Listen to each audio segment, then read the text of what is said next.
Hi guys, welcome back to our channel. ఇవాళ recipe వచ్చేసి Korean Maggi. ఎప్పుడు 2 minutes Maggi కాకుండా ఇలా ట్రై చేయండి, టేస్ట్ చాలా బాగుంటుంది. ఇంకెందుకు, లెట్స్ స్టార్ట్. ఆ తర్వాత స్టవ్ ఆన్ చేసి దానిపైన కడాయి పెట్టుకొని అందులో 1 glass వాటర్ పోసుకొని ఆ తర్వాత 1 tablespoon ఆయిల్ వేసుకోవాలి.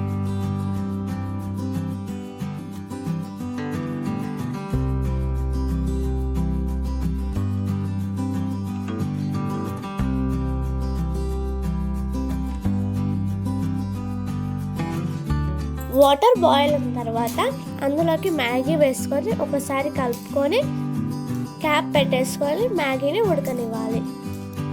ఆ తర్వాత ఒక బౌల్ తీసుకొని అందులో మ్యాగీ మసాలా పౌడర్ వేసుకొని ఆ తర్వాత చిన్నగా కట్ చేసి పెట్టుకున్న గార్లిక్ ఇంకా 1 teaspoon చిల్లీ ఫ్లేక్స్ వేసుకొని అందులోకి కొద్దిగా ఉప్పు, కొద్దిగా కారం, 1 teaspoon టమాటా సాస్, 1 teaspoon సోయా సాస్ వేసుకొని పక్కన పెట్టుకోవాలి. ఆ తర్వాత స్టవ్ ఆన్ చేసి దానిపైన ఒక బాండి పెట్టుకొని అందులో 2 tablespoon ఆయిల్ వేసుకొని ఆయిల్ హీట్ అవ్వాలి. అలా హీట్ అయిన ఆయిల్ని మనం కలుపుకున్న ఇంగ్రీడియంట్స్లోకి వేసుకొని కలుపుకొని పక్కన పెట్టుకోవాలి.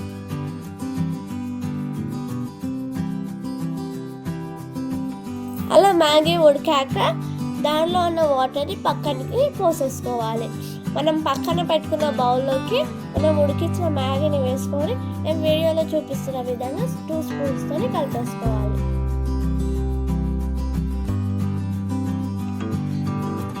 అలా కలుపుకున్న మ్యాగీని సర్వింగ్ బౌల్లోకి వేసుకొని దానిపైన కొత్తిమీర వేసుకొని ఒకవేళ మీకు ఎక్స్ట్రా ఏమైనా కావాలి అంటే దానిపైన నువ్వులు ఇంకా స్ప్రింగ్ ఆనియన్స్ వేసుకోవాలి. మా దగ్గర అవైలబుల్ లేదు కాబట్టి మేము వేసుకోలేదు. ఒకవేళ మీ దగ్గర అవైలబుల్ ఉంటే మీరు వేసుకోవచ్చు. టేస్ట్ అయితే చాలా చాలా బాగుంటుంది. మీరు ఒకసారి ట్రై చేసి ఎలా ఉందో నాకు కామెంట్ చేయండి. And please like, share, subscribe to our channel. Thank you.